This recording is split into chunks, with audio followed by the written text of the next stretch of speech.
Welcome, welcome, welcome, welcome, y'all. I am Dr. Samaria M. Colbert. For those who are new to my channel or my Facebook or my podcast, wherever you're watching this from, I just like to introduce myself. So like I said, Samaria Maria, which is my middle name, Colbert.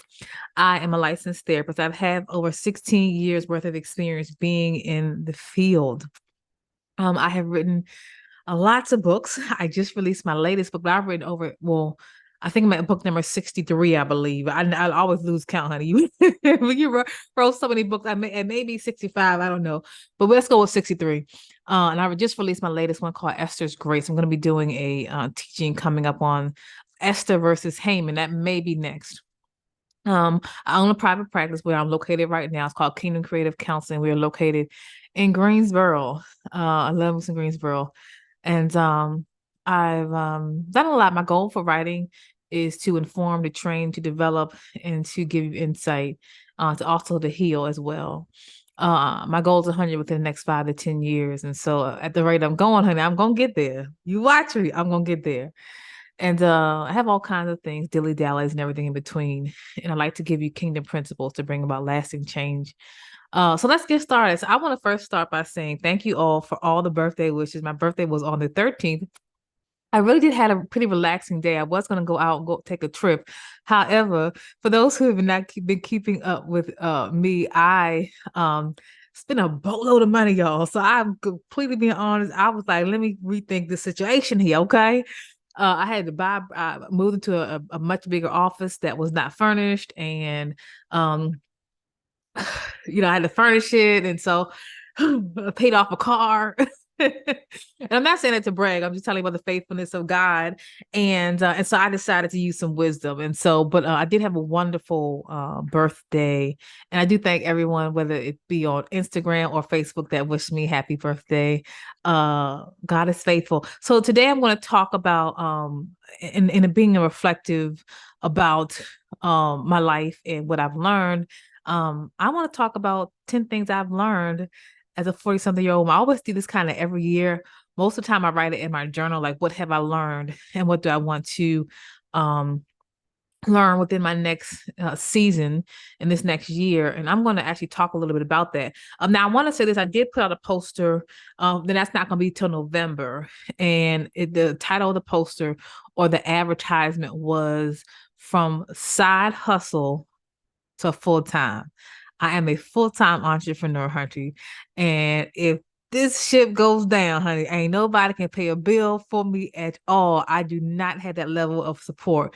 And so I say all that to say, I want to talk to people who are kind of like the independent one, the chain breaker, the generational curse breaker, and you're stepping out into the thing that God has called you to. And it's a little scary. I want to talk to that demographic. But again, that's not going to be till November. I want to put that out there to just wet your whistle, so to speak, so you can at least follow me. But it is not easy. It's scary, but when you have God's green light, it'll be good. And before the end of the year, but that's gonna be in November. So we got about 2 more weeks left in October. I'm not gonna show where in November. I want it's the first, second week in November. Won't keep you waiting too long, but I want to encourage, not to brag, I want to encourage others that you can do it and you can be a full-time entrepreneur. And but you have to use wisdom. I'm not one of these people that didn't have a plan. Okay. I am not one of those people that was so offended by my previous work experience. And I've had some doolies, honey. I've worked with some folk. You can tell by what I write about, what I talk about, the organizational stuff, honey. I didn't experience it all. But I did not leave without a plan. I did not leave without using some wisdom and without the green light from God. And so I'm going to talk to you about that. Make sure you follow me on social medias. And I want to encourage those who want to start being an entrepreneur, even in this world that we are living in, where people are afraid, jobs are doing the most. Job are doing the most. I want you to know that you can do it. And I just want to share my testimony, not to brag. But again, follow me and we'll do that. Now, hold on, let me make sure. I had a client who canceled, and that's why I'm doing this now. But I want to just make sure that is not her. Give me 1 minute. I'm going to pause it and I'm going to come right on back. All right. So that was not That was not her. Okay. Um, Wonderful thing about being your own private practice when stuff happens, when someone I she just wasn't feeling well. When something happens, you can multitask, okay? But that's not today. I am gonna go there, okay? I am gonna go there. I don't want people to think I just put that out there and I'm lying. I am a full-time entrepreneur and I thank God for it. I absolutely love it. But like I said, so birthday. I was talking to another therapist a few months back, and I was talking to her, and I don't want to share all our personal conversation, but I was talking to her and I was saying, I feel like in life, my priorities have really changed as far as what I want. I used to be, I'm always been a go-getter. I always been, I was raised in like hustle culture. Now I say hustle, I'm not talking about illegal culture. I mean, I was raised in, not raised in, but my mentality is always go, go, go, go, go. And I wasn't raised with a lot of money, so it was like kind of hustle and grind it out and team no sleep and survival mode. And I was saying I've realized it in my life, like I don't want to work harder necessarily. I'm not a lazy person, but I want to work smarter. I don't want to be the best. I want to be the best that I can be. And so I had to kind of rethink, like at this stage in my life, what are my priorities? I can run with the best of them. I really can. I just don't want to. I don't care to be seen. I don't care to be heard. I don't care about a lot of things that used to be we care about, right? And so a lot of times, a lot of people don't know your priorities change. There's a version of you at 20, there's a version of you at 30, but there's a version of you at 40. I haven't reached 50 yet, but there's going to be a different version of Samaria at 50. At the core, some things are going to be universal. Like I'm always going to be a natural quiet person. I'm not going to change that, but I've transitioned from the shy Samaria at 20s that was afraid to speak versus the quiet Samaria who is not afraid to speak but uses her words with wisdom. And so I want to tell you about that. So every year for me, I always look at professional growth, personal growth, and spiritual growth, and being intentional about that. My spiritual growth, spending time with God, reading His Word. You hear me talk a lot about, and again, this is not meant to brag at any, or it's just to give wisdom. You hear me say, God said, God said, God said to me. Personal conversations. I don't always release every personal thing that God has told me concerning my life and my future, but I hear my Father's voice. And because I hear my Father's voice, I really am not someone that can be easily lied to or deceived. Someone can walk in the room and I can discern their spirit like that because I hear my Father's voice. I spend time with Him, and that comes from not being delusional. I'm not saying I've heard from God, so you could think I'm this great, whatever. I spend time with God. Because I spend time with God, I don't always have the answers to everything, but I get the answers to most things when God reveals them to me, because I have a relationship with Him. So that's my intentionality about my spiritual growth. Okay. I have a church, but I don't necessarily go to church to get a prophetic word. I go to church for different reasons, but because I hear God accurately for myself, I don't really need someone to tell me what God said about me. And if you prophesy or prophet either way, I'm going to catch it. Right. And so I've learned to hone in on my gift of discerning of spirits, discerning of motives. And that works wonderfully in private practice and just in general, working with people, being around people, things like that. So your spiritual gifts, which one thing I'll talk about in the future, is going to be really crucial to your success in life, not just your success in church, your success in life and in relationships. So I want to talk about, so I say all that to say, every year I want to grow and I want to be a different person. I'm a different person than I was 3 years ago. There's certain things that Samaria, even at 20, will not put up with at 40 something. And I know I don't look 40, but girl, I know I look good. Anyway, if you disagree, that's your problem. There's certain things I wouldn't put up with. I will not put up with. And I mean, I will not put up with at 40 that I may have put up with at 35. I will not put up with. And so, what have I learned? And again, and what do I want to continue to learn? I'm going to share the things that I feel comfortable sharing, and the things I don't feel comfortable sharing, you won't know. I learned to a greater degree. Watch this. that I am who God says I am. I'm not going to cry. I learned that. I learned that. I learned that not through joyful places, but through suffering. Sometimes I talk about some things I've gone through, but I think there's a wisdom to talk about your testimony, what God has helped you to overcome. The Bible says we're overcome by the blood of the Lamb and word of our testimony, but there's always a wisdom and a way to begin to speak about what you've gone through that it's not like drama. That's not like hearsay. That's not like what's the like pet like you trying to throw people under the bus, basically. Okay. And so I say all that to say, I counsel people. Like sometimes God allows me to go through things, and I counsel people around the same thing. I'm like, okay, Jesus, okay. But Tom, let me tell you what I've learned. So I went through a really tough season, and I really would not have told anyone. I've only told like literally one person that what I've gone through. And when I sat down, talked with her, I said, I used to think because when I was younger, that if I just got this degree or if I got the career I wanted, then everything will be okay.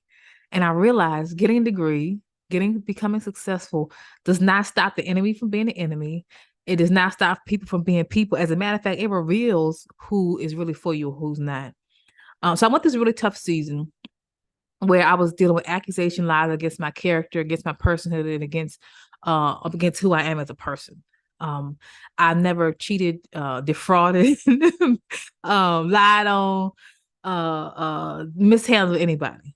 I always, and I can say that with confidence, have treated people the way I want to be treated. If by chance there was a reason or something, there was a perception, I've just never been a dishonorable or dishonest person ever in life. There is some benefits of getting saved when you're 8 years old. Okay. And so, although I don't claim to be perfect, it's never been my intention to harm anyone. And so, I had this season of accusations. Pick up my book, The Accuser. Again, it doesn't go into detail. It just talks about how do you handle your season of accusations in a Christian way, so that God can also develop you, or you can pass that test, because it is a test. And while I was going through that, and I talk about this all the time, I'm not gonna cry. I'm not gonna cry, Samaria. Not cry. I kept saying, God, these people hate me. They hate me based upon a lie that is not even in line with my character. It doesn't even make sense. It doesn't make sense. And I said, I don't understand, God. It doesn't make sense. And God said, Samaria, they hated me too. What are you talking about? He talked to me about Samuel and how Samuel was rejected by the people of Israel. They wanted a king. They didn't want Samuel anymore. And he said to Samuel, they're not rejecting you. They're rejecting me. And he said, Samaria, what about me? Am I not enough for you? Child, that broke me down. And so I was listening to one of my favorite teachers. I love people who can actually articulate the word of God. Biblical exegesis is important in this day and time. That means how you interpret the Bible. So she was it's actually on YouTube. I can't find the link. And she said, I knew that God had delivered me. I didn't know that he delighted in me. And that broke me down. I didn't know. And it resonated with me because I didn't know. It didn't dawn on me that God delighted in me. And I didn't have to prove it. He didn't delight in me when Samaria became Dr. Samaria. He didn't delight in me when I've accomplished things. It didn't delight in me when I became successful. He didn't delight in me when I was big and working on things. He delighted in me because he delights in me. And so I say all that to say, I've learned to a greater degree that I am enough. And I've learned that sometimes the spirit by which other people operate in, they want you to not be enough because they don't like them. I've learned not to define who I am based upon the viewpoint of someone else, because most of those people that came against me didn't like themselves. You don't like you. They lie on everybody. I just happen to be next in line. And if I can tell anyone ever anything, young folks, you have to know at the end of the day, you are enough. And I see it all the time, people trying to get positions and platforms and connect with this person. You know why you do that? Because you don't know. At the end of the day, you are enough. So we're trying to hook up with people and put ourselves in places, searching for significance.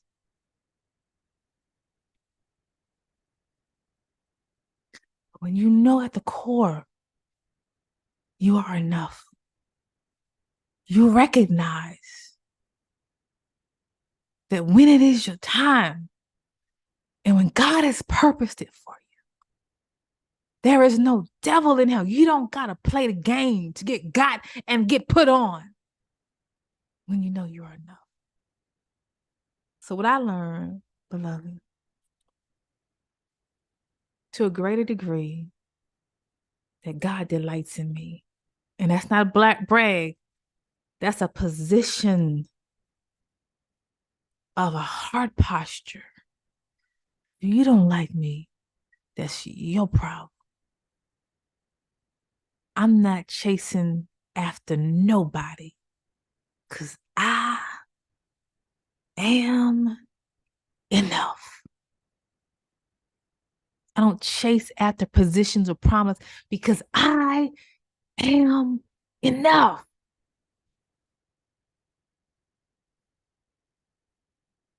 And if that resonates with you, I want you to know this. You are enough. And when I realized that when you sit in that thing and you recognize who you are, the voice of other people don't matter. When you recognize that God puts it in your hand, He puts it in your hand. When you really got favor, you don't have to pursue it. Favor finds you.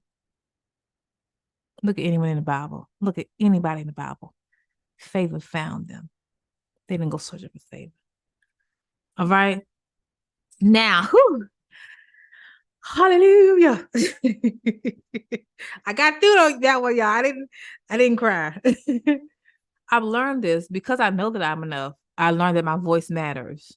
I will not accept certain behavior. And I don't care who you are. I just don't care. I'm not gonna give you a whole bunch of bam, bam, bam. I don't accept certain behavior. Disrespect is one of them. And anybody that I will have in my life in this season, I will not tolerate disrespect. Passive aggressiveness or in front of my face disrespect. Now, how I handle that is different. I'm not gonna go toe to toe, bad, bad. You better not. I don't think I who you think. I ain't gotta do all that. I'm just telling you right now, I can walk away from anyone and anything because I don't do disrespect. I don't want nobody's position that bad. I don't want nobody's money that bad. I don't want a man that bad. I don't want friends that bad to be disrespected. So I learned that my voice matters. I matter. I am enough. Therefore, I will confront with love. I love you, but. And if this happens, I promise you, I will love you from a distance because I don't do disrespect. And because I am enough and I treat everybody with respect, there's certain things that I will not tolerate. And I will not, walk away. There's nobody, not a single solitary person in my life that is just that wonderful that I can tolerate disrespect. I am the gift, brothers and sisters. You can take that how you want. She's prideful. She's arrogant. I'm not. I am enough, though. I am the gift, though. And the gift does not tolerate disrespect. All right, come on here. I've learned about me is that I am faithful. You know, it's hard to be faithful. No, it's one to be. It is one thing to be faithful, Hunty, when things are just going your way. Can we talk about that? Oh, it's wonderful. But being faithful when it ain't going your way, sticking it out, honey. That don't mean I just deal with disrespect, but I'm telling you, everything I got in life, I got because I was faithful, not because I was cute, because I was consistent. So with faithfulness, you really cannot have faithfulness without consistency, without persistency, not persistency to pursue a person, but repeated effort over time. How did I write 60 books? Because of repeated effort over time. How am I able to be a full-time entrepreneur, not bragging, because of consistency over time? Nothing happened to me. Nothing ever in life for me. Stuff just don't happen to me overnight. I don't these people prophet line, the overnight miracles, honey. Where? It just don't happen. So I've learned to be faithful. Along with faithfulness, I've learned to endure. Now, when you endure, you have to endure pain. It is when life is wonderful. Okay, when life is wonderful, you can endure. You can't really say endurance because life is wonderful. You understand? That's not what we're talking about here. I'm talking about when you have to endure from painful situations and you got to keep showing up. There are times when I went through so many things and I had to keep showing up for my clients. I talked about mannerisms, respect, and in my last session, I thought, what was it called, y'all? Manners, common courtesy, and respect. So I had to faithfully endure, but I cannot. I realize, and this is why I don't deal with disrespect, because I can't use what I'm going through, what I've gone through in life, as a reason not to be consistent, as a reason to be disrespectful. This is why I don't accept excuses. I accept apologies, not excuses. And so I say all that to say, like, when you're faithful, you have to keep showing up. So I had to keep and continue to keep showing up for my clients, showing up for the people that need me the most, and be kind, courteous, and respectful because of faithful endurance. Okay. I got to show up. I got to be on. And then at my own time, practice my self-care, seeking out those wise counselors in my own time. But I couldn't use, and I still cannot use what I've gone through, the pain that I've experienced, as a reason to not be faithful, not be consistent, be immannerable, disrespectful, or not purposeful. Okay. And so I've learned that. I mean, I knew it, but lots of time in life, this is not like a yearly thing that you learn. This is the things that you may have lessons prior, and then you learn to a greater degree. Okay. I said I don't accept mistreatment. I just don't. I don't. And I'm how I respond is always very calm, cool, collected, and under no certain terms will this continue to be. Now I need you to tell me at the beginning, how are we supposed to move forward? Because I'm telling you, I don't handle disrespect and I don't handle mistreatment. So if this is how you're gonna do things, I'm just telling you right now, I don't give ultimatums, I give promises and I follow through. Okay. So if this is how we're gonna handle this, I'm telling you now, that's not acceptable to me, and I'm willing to walk away. I do not handle disrespect, and I do not accept mistreatment. And I promise you, on God's great name, I've had people, and I believe you ought to tell people some boundaries up front. I got people in my life not right that right now are not a part of my life because I don't do mistreatment. I don't. But I tell you that up front. And most people, once when you're a nice person, because I am a nice person, they cool when you first meet them, right? And then they perceive you to be nice, and sometimes it just starts to waver a bit because they think, oh, she's nice, you can get away with stuff. I've learned to just check people the first time. Yeah, wait a minute, let me tell you how this is gonna go, because this is what you did, and this is not acceptable. How I'm willing to be treated and how I'm going to treat you. Okay. And you are free to confront me at any given time if I come out of pocket unaware, because I'm never going to be aware and truly disrespectful. Okay. One of my core gifts I've learned to walk into a greater degree is the spirit of wisdom. There's so many things I could talk about as far as the spirit of wisdom. Some people, when you've gone through things, you develop wisdom, but there is a gift called wisdom. When God gives you supernatural knowledge and understanding of how to handle a situation, even if it's not a situation, or give wise counsel concerning that. And so what the Lord spoke to me this year, which I knew someone who has a lot of wisdom. I've always had wisdom, which has been my strong gift since I was a child. But God said, you are Deborah. You're a Deborah. And I said, huh? He said, yeah, you're a Deborah. So I didn't know what Deborah was. but once I started researching, I did a few videos on it. And then I picked up a book by, I think, Michelle McCain, um, on Deborah. I was like, man, she talking about me. Yes, hallelujah. And then I also Ezra as well, which helps an individual to build, which is why I have my I do have a PhD, but one of my doctorates is in organizational leadership, and I specifically studied development, leadership development, and organizational development from a Christian perspective. And I did a comparative analysis. Anyway, I don't want to. I'll get into all that, and I get the stuff like that excites me. Okay, but I learned to a greater degree. My spirit of wisdom that does again show up. Your spiritual gifts show up in other places other than just church, and that shows up in my life. What I've learned as well is that individual's fruit speaks for itself. What you have produced speaks for itself, good or bad. Okay, good or bad, it's gonna speak. All right. I've grown as an entrepreneur, of course, and I've learned that. See, most people think entrepreneur, you got all this time. I always am a full-time entrepreneur now. And they don't see the backside of things, having your systems in place, doing this. They don't see 90% of the stuff. Obviously, these people on social media now that I'm full-time, they just think you just go shopping every day, honey. And that is not the case. You have to think about budgets. You have to think about all kinds of, and then when you first start, because this is not my first go around. I've been in private practice I've been in the mental health field over 16 years, but I've been in private practice about 7 years. And I talked about one of my books. I think it's about organizational changes, about how every 7 years your organization will change. And so I've been in private practice, or at least I've been not private. I had my private practice for 7 years. Okay. And so every year has grown. The first year it was just me and Jesus. I had to learn insurance. Listen, we can do a whole nother video on stuff I had to learn. Contracts, how to negotiate contracts, how to negotiate who you are, all kinds of things I've learned about seed time and harvest time. Like, just because you plant the seed, it's going to be harvest, but you're not going to see it right away.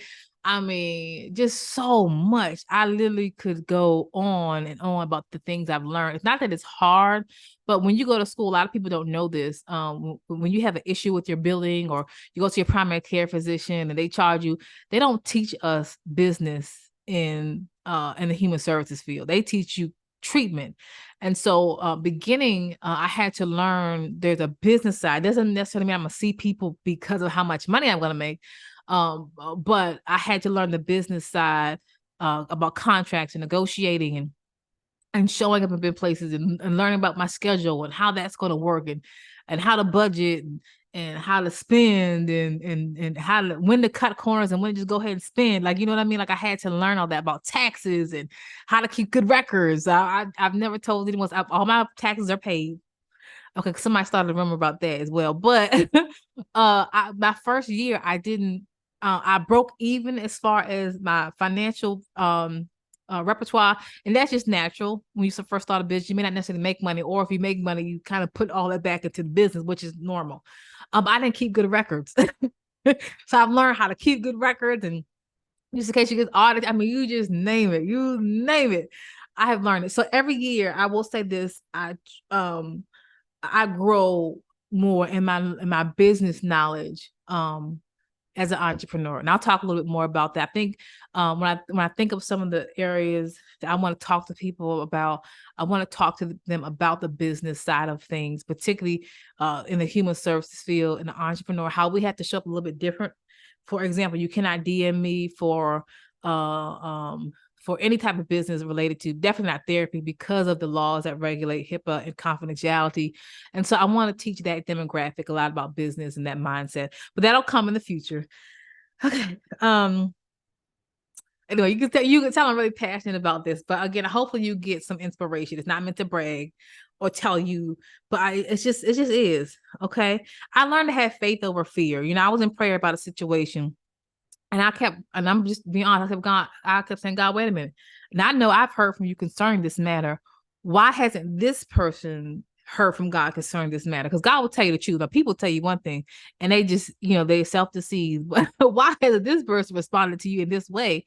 And he said, Samaria, because you fear me above fear of man.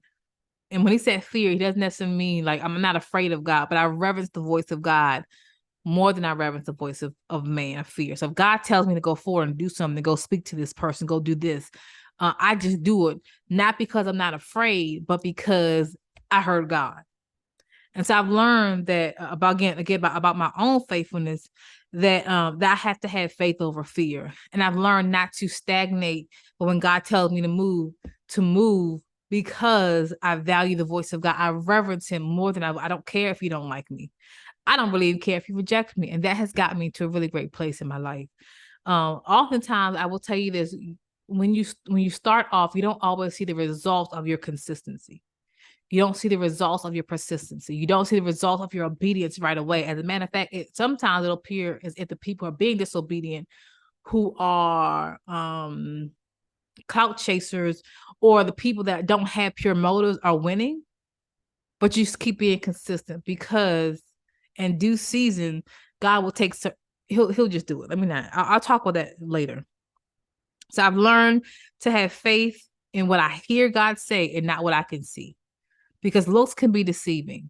We're living a day of social media. People can put on, they are great pretenders. They're great pretenders just for everywhere. And definitely on social media, they can be great pretenders in any situation. They can pretend themselves. But one thing I've learned is that when you truly are who you say that you are, your fruit is going to speak for itself. Your fruit is what's going to speak for itself. Okay. So have faith over fear. I've learned this because I went through this season. The haters don't stop. And I talked a little bit about this in another reel that I did. How I realized everything I've gone through, people wishing my demise and lying on my character, all these things, I still got a chance. My business still grew. I still was able to step out on faith and not have to work for anybody else. I still was able to move into a much bigger office that God had purposed for me to. Nothing about what anybody said, did, or thought about me stopped anything. And so I say all that to say, not to brag, but to say this: when you go through things, just keep going. Like that, like what's it, Lori or Nori in that movie, Finding Nemo? Just keep moving, just keep going, just keep going, regardless of how you feel. Don't let it stop you. Even when you want to stay in your bed and cry, don't let it stop you. And I learned that.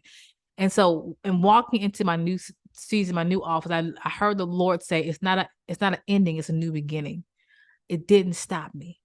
Nothing about what anyone said, did, or thought about me in a negative way stopped me, or even a positive way, because you can have positive things to say about me, whether it's good, whether it's bad, it's still not going to stop me. Okay? I've learned to hear the voice of God and discern his voice in a greater way. And I've also learned to discern when people are operating outside of the will, the purpose of God. They keep saying, God said, God said, God said.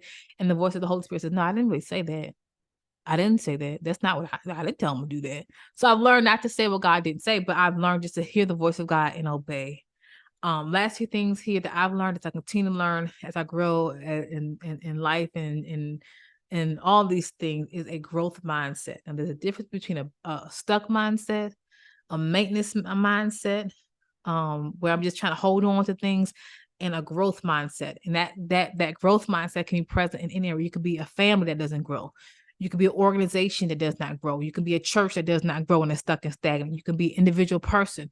And so I learned the difference between just being stuck and stagnant versus a growth mindset. And I do have a growth mindset. Okay. And I also just learn again to discern to a greater way. So I do thank y'all for listening. Again, this is Dr. Samaria Coble. This is not meant to brag. I want you to sit down and take inventory of what have you learned. There are some other things that I want to learn. I'm not going to share that with you. Maybe next year I'll tell you what I learned. But I'm not going to share that because it's personal.